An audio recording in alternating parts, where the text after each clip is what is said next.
So one thing that's really been on my mind lately is how much do we want our vital services to be for profit? For example, our insurance industry is primarily for profit. Life insurance, health insurance, auto insurance, home insurance, all these different types of insurance that you can have for profit. Okay, things that you really rely on and depend on for profit. You know, our electricity, energy, gas, those things for profit. Our water is for profit in most places, or in a good amount of places, for profit. And more private entities are purchasing municipal water resources and keeping them for themselves to sell to city and other municipal sources. So here we are making these places for profit, or they're becoming for profit unbeknownst to us, and we're paying the price for it. How much longer do we want to keep it that way? Do we want to keep it that way? That's really something that we should discuss, and it's something that we should push for change if we don't want to keep those systems the way that they are. I do see issues, of course, if you have a for-profit healthcare system, then their goal is to appease most likely their shareholders, because the larger the hospital or the larger the insurance company, the more likely they are traded on the stock market. And if they're traded on the stock market, then me, you, anyone else are their shareholders, and everyone wants dividend payments, which means that anything that's for profit that is traded on the stock market is going to strive their hardest to make year-over-year gains. And if they're going to make year-over-year gains to appease their shareholders, to pay dividends, to be profitable, they are going to continue to have to look for everything they can do to save money or to come up with new innovative products. Oftentimes, what I find is that companies are saving money by cutting things, cutting employees, moving to different places where it's cheaper to operate, doing everything that they can, outsourcing also. That's something that I experienced in my past, where 1 minute I'm being paid over $20 an hour to do customer service and tech support calls. This was a long time ago for a large company. And now everyone's in another country, and I'm sure they're not being paid what they were. And there was an incremental step between me and them being in another country. First, it was independent contractors that they could pay less. Then everything just got shipped out of the country for the most part. But, it's what I experienced personally at a company that was for profit was little by little things started to get stripped away. Like they used to give us free sodas and this and that and the other. Then they took that away, which good, because we don't need soda. But then they took away like our long-term incentives, our long-term bonuses. Then they took away bonuses. Then they just closed and gave everyone severance checks. Then, like I said, independent contractors, and then shipped everything overseas for the most part. This is what people are experiencing everywhere. But what I want to mostly focus on is the things that are truly vital to our life. Like we have water in California that's primarily owned by one very rich couple. Okay, more power to them for somehow gaming the system and being able to do that. But do we want that? Is that what we want as a society? If it's not, what do we do about it? Okay, and then in other states, we have the same thing going on. Water purchased by private entities. What do we want to do? Private equity, buying a bunch of homes. People need homes. People can't buy homes, like myself. Don't make enough. to buy homes as unaffordable as they are right now. So if private equity is buying homes, if private equity is invested in our insurance companies, which they are, they are often the controlling shareholders of the insurance companies that we depend on. And they are going to make sure that these places do everything that they can to keep as much money within that insurance company as possible, whether that means stopping coverage in certain places, whether that means denying coverage to people for certain things. We are dealing with a situation where it's becoming more and more obvious that this is what's going on. And I just don't, for a profiting company to operate, it is their fiduciary duty to find every penny, to do everything that they can. Like, it's a legal duty.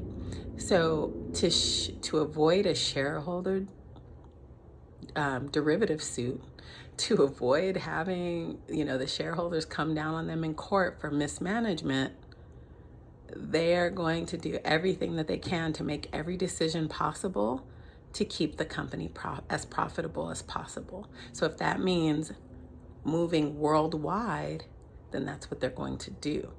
If that means denying people coverage, then that's what they're going to do. If that means looking at risk areas and going, we're not going to be as profitable in that risk area, we're not going to cover these homes, that's what they're going to do. It's not an accident. It's not just greed, just simple greed. It's greed, but it's not greed like in a simplistic way. It's extremely complicated because they're operating within the law and they are trying to stay profitable within the law so that they don't have to go bankrupt, so that they don't have to get sued by shareholders or anything else. They want to avoid that. So they're going to make every decision possible to stay as profitable as possible. And that is at the expense of everyone else. Now, I don't want to come down on corporations like I'm super anti-corporate, but I do look at the system and I do wonder, is that what we want? Is it worth the dividend checks for most of us? What do we want to do? How do we change it? How do we divest?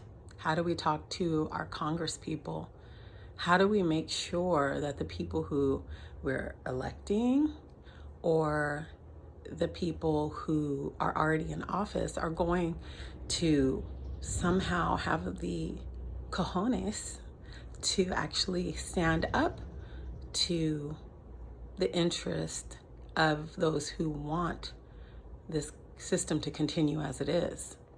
Because the reality is, we have something called Citizens United. Citizens United opened the floodgates for all these corporate entities to be seen as me and you and everyone. So because they're seen like we are, like a human being, the corporations can now throw tons of money at politicians to get exactly what they want and exactly what they need for their continued growth and survival. But unfortunately, their continued growth and survival as a corporation hinders the regular person, the worker, the working class person. Therefore, the working class has to do something different. I don't know what, but we've got to discuss that. We've got to come together. We've got to figure out what we can do to change the way that things are. We can't leave it the way that it is. My hair up here is so distracting, sorry. We can't keep it the way that it is. It's unsustainable. I think even corporations know it's unsustainable, but they're almost, some of them are almost parasitic. They're just going to extract until they can't anymore. It just operates like a parasite, extracting. I don't know what we will do. I don't know how we will make these changes, but I implore each and every one of you to think about, what ideas do you have for change? How can we make this world beautiful again? I don't want to see people working 2, 3, and 4 jobs just to survive, like just to pay rent, not even to enjoy life. We only get, maybe 80 years, 70, 80 years, 90 years, 100 if we're lucky. We need to be able to enjoy these years, not just slave away, trying to just stay in shelter and eat. For people to enjoy life again, it's going to require us to reform some things. It's going to require us to get a little uncomfortable, and maybe on our lunch break, send an email to our congressperson and say, hey, I don't want you in bed with these corporations. I don't want you making deals for them. I want you making deals for me. This is what I'm dealing with. I'm working 2 jobs. I have children to feed. I'm barely making it. I need that to be echoed over and over and over again. Draft up an email to your congressperson and just copy and paste it every single day. I implore every single one of you to do that.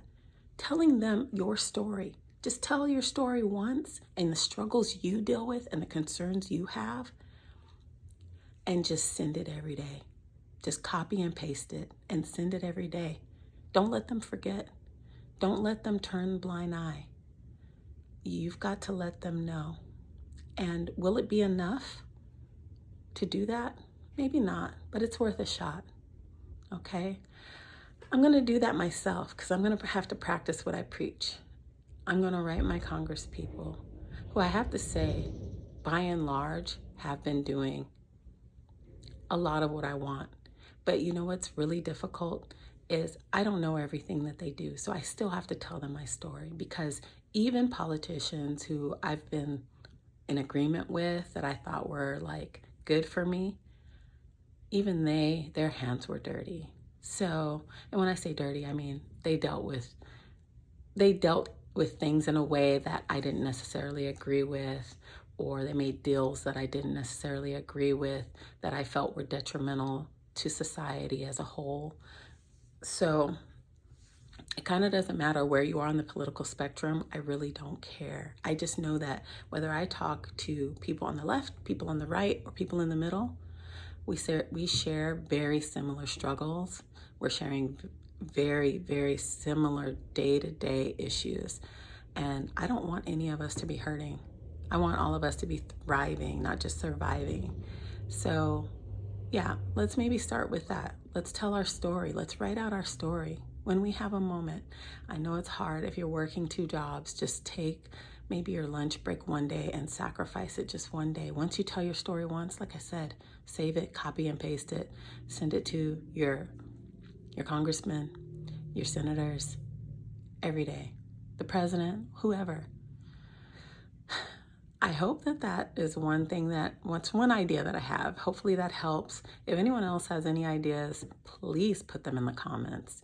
I really want to hear them. I really want to see them. I really want to know what you all think.